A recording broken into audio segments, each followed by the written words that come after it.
नमस्कार दोस्तों, एक बार फिर से स्वागत है आपका अपने यूट्यूब चैनल फ्री स्टडी पर। आज के वीडियो में हम डिस्कस करने वाले हैं अपना क्वेश्चन नंबर 3, जिसमें आपको बताना है मेसोपोटामिया सभ्यता के जो सामाजिक, सांस्कृतिक और आर्थिक पहलू हैं वो। या आपसे क्वेश्चन घुमा के पूछ सकता है कि जो मेसोपोटामिया की जो सभ्यता है उसकी सामाजिक, सांस्कृतिक और धार्मिक विशेषताओं पर चर्चा कीजिए। सामाजिक, सांस्कृतिक और धार्मिक से रिलेटेड मेसोपोटामिया से कोई भी क्वेश्चन आए तो आपको आंसर राइटिंग वैसी ही करनी है जैसे आपको इस वीडियो में बताया जाएगा। लेकिन अगर अभी तक चैनल को सब्सक्राइब नहीं किया तो चैनल को सब्सक्राइब ज़रूर कर लेना, वीडियो को लाइक कर देना। और आपको इसके आंसर राइटिंग के नोट्स वगैरह चाहिए तो आप हमारे टेलीग्राम को ज्वाइन कर सकते हो, जहाँ से आपको नोट्स वगैरह प्रोवाइड करवा दिए जाएंगे। ठीक है, तो सबसे पहले देखो, मेसोपोटामिया जो है ना, मेसोपोटामिया जिसे दो नदियों के बीच की भूमि भी कहा जाता है, प्राचीन सभ्यताओं मतलब जितनी भी पुरानी सभ्यता रही है उसमें का एक ये महत्वपूर्ण केंद्र रहा है मेसोपोटामिया। दजला और फरात नदियों के किनारे बसी इस सभ्यता ने मानव इतिहास में कई महत्वपूर्ण योगदान दिए हैं। आज हम मानव के बारे में पढ़ते हैं, ह्यूमन बीइंग का जो इतिहास है, सबसे ज़्यादा अगर हम बोले ना कि किसका इसमें दर्जा है या योगदान है तो वो मेसोपोटामिया का है। आइए मेसोपोटामिया सभ्यता के सामाजिक, सांस्कृतिक और धार्मिक पहलू को विस्तार से जानें। लेकिन एक नज़र में हम समझ लेते हैं कि मेसोपोटामिया मतलब जो सभ्यता थी वो कहाँ कहाँ थी। सबसे पहले देखो, दजला और जो फरात नदी थी उसके बीच का जो क्षेत्र था वो था मेसोपोटामिया। ठीक है, समय जो इसका था वो 3500 ईसा पूर्व से 539 ईसा पूर्व तक का था। सभ्यताएं इसमें कई सारी और भी सभ्यताएं मिली है, जैसे सुमेरियन है, अक्कादियन है, बाबिलोनियन है और असीरियन है। तो इस टाइप से और भी कई सभ्यताएं वहाँ पे देखने के लिए मिली हैं। मेसोपोटामिया जो सभ्यता मिली है उसका क्या योगदान रहा है। मेसोपोटामिया सभ्यता से हमें लेखन कला मिली है कि लोग लिखते कैसे हैं। गणित कला हमें वहीं से मिली है। खगोल विज्ञान, कानून व्यवस्था, सिंचाई और वास्तुकला, ये सारा का सारा हमें कहाँ से मिला है? मेसोपोटामिया से ही ये सब चीज़ें हमें मिली है।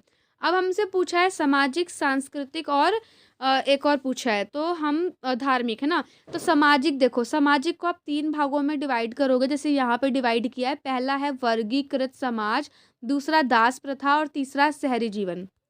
तो मेसोपोटामिया की बेसिकली ये विशेषता भी है। और बेसिकली विशेषता पूछे या आपसे पहलू पूछे, आपको दोनों में सेम ही लिखना है।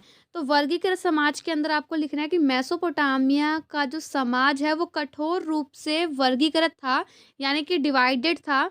सबसे ऊपर शासक था, यानी कि जिसे हम राजा कहते थे, और उच्च अधिकारी शामिल थे जो कि वहाँ की सभ्यता को चलाते थे, यानी कि वहाँ के समाज को चलाते थे।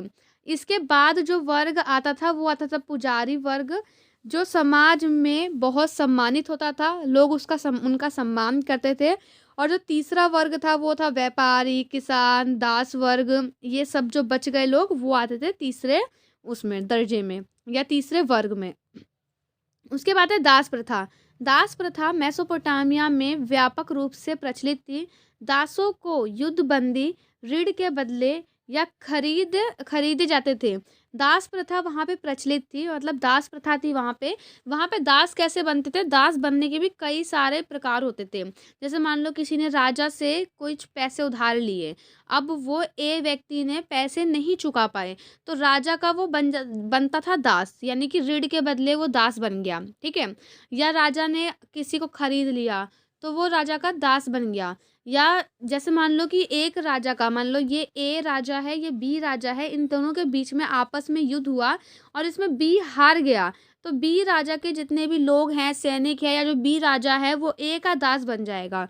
तो युद्ध में जो लोगों को बंदी बनाया जाता था, जो लोग उधार लेते थे राजा से और जो उधार नहीं चुका पाते थे, या राजा जो है दासों को खरीदता भी था, तो ये दास प्रथा वहाँ पर उस टाइम पर प्रचलित थी। उसके बाद है शहरी जीवन। मेसोपोटामिया में कई बड़े शहर थे, जैसे कि उरक और बाबिलोन। इन शहरों में विकसित नगर नियोजन, जल निकासी व्यवस्था और सड़कें भी थी। तो ये आपको शहरी जीवन थोड़ा सा बताना है। उसके बाद आपसे पूछा है सांस्कृतिक पहलू। तो उसमें आपको लेखन बताना है कि मेसोपोटामिया में दुनिया की सबसे पुरानी लेखन प्रणाली में से एक का विकास हुआ। क्योंकि लेखन प्रणाली भी आप देखोगे ना तो बहुत सारी हैं, लेकिन सबसे जो ओल्डेस्ट लेखन प्रणाली है उसका विकास मेसोपोटामिया से हुआ है। सुमेरियन लोग चित्रकला का उपयोग करते थे, जिसे बाद में कुंजी लिपि में विकसित किया गया था। गणित और खगोल विज्ञान, मेसोपोटामिया के जो लोग थे वो गणित में और मतलब मैथमेटिक्स में और जो खगोल विज्ञान होता है उस पे बहुत आगे थे। उन्होंने 60 आधारित संख्या प्रणाली का विकास किया और उन्होंने ग्रहों की गति का अध्ययन किया कि जो ग्रह है, जो प्लैनेट है, वो कैसे उनका मतलब कैसे उनकी गति होती है, क्या उनका मोशन है। तो जो मेसोपोटामिया के जो लोग थे ना, वो इन सब चीज़ों में बहुत आगे थे। उसके बाद है कला और वास्तुकला। मेसोपोटामिया की कला और वास्तुकला में धार्मिक प्रतीकों और पौराणिक कथाओं, यानी कि जो पौराणिक कथाएं जैसे जो हमारी परंपरा से रिलेट करती है, वो पौराणिक कथाओं का व्यापक उपयोग किया जाता था। और जिंगुरेटस जो मंदिरों के रूप में बनाए गए थे, उनकी वास्तुकला का एक प्रमुख उदाहरण है। तो ये जो नाम है ना जिगुरेटस, ये वास्तुकला का नाम है। तो वास्तुकला, उनकी जो वास्तुकला थी वो जो हमारी कथाएं हैं उस पर आधारित थी। ठीक है। उसके बाद है धार्मिक विश्वास। धार्मिक विश्वास में या धार्मिक आपसे पूछा है, धार्मिक विशेषता पूछ ले तो यही लिखना है बहुदेववाद। बहु का मतलब होता है बहुत सारे, देव का मतलब होता है देवी देवता। तो मेसोपोटामिया के जो लोग थे वो बहुदेववादी थे, अर्थात वे कई देवताओं में विश्वास करते थे। प्रत्येक शहर का एक संरक्षक देवता होता था। पौराणिक कथाएं, मेसोपोटामिया की पौराणिक कथाएं बहुत ही समृद्ध थी। गिलगमेश का महाकाव्य इनमें से एक प्रसिद्ध उदाहरण है। क्योंकि धार्मिक में आप जो लिखोगे वो धर्म से संबंधित ही लिखोगे। तो पहला आप ईश्वर के बारे में लिखोगे, मतलब बहुत देववाद, कि वहाँ के लोग जो थे ना वो बहुत देववाद थे। हर एक क्षेत्र में, हर एक शहर में एक देवता होता था जो कि उस शहर की संरक्षक, यानी कि उस देश का संरक्षक मतलब होता ना कि बचाने वाला, वो होता था। और उसके बाद पौराणिक कथाएं और धार्मिक अनुष्ठान। मेसोपोटामिया में विभिन्न प्रकार के धार्मिक अनुष्ठान किए जाते थे, जैसे बलिदान देना, प्रार्थना करना, त्योहार वगैरह, ये सब। तो ये सब आप धार्मिक में लिखोगे। उसके बाद आपको निष्कर्ष लिखना है।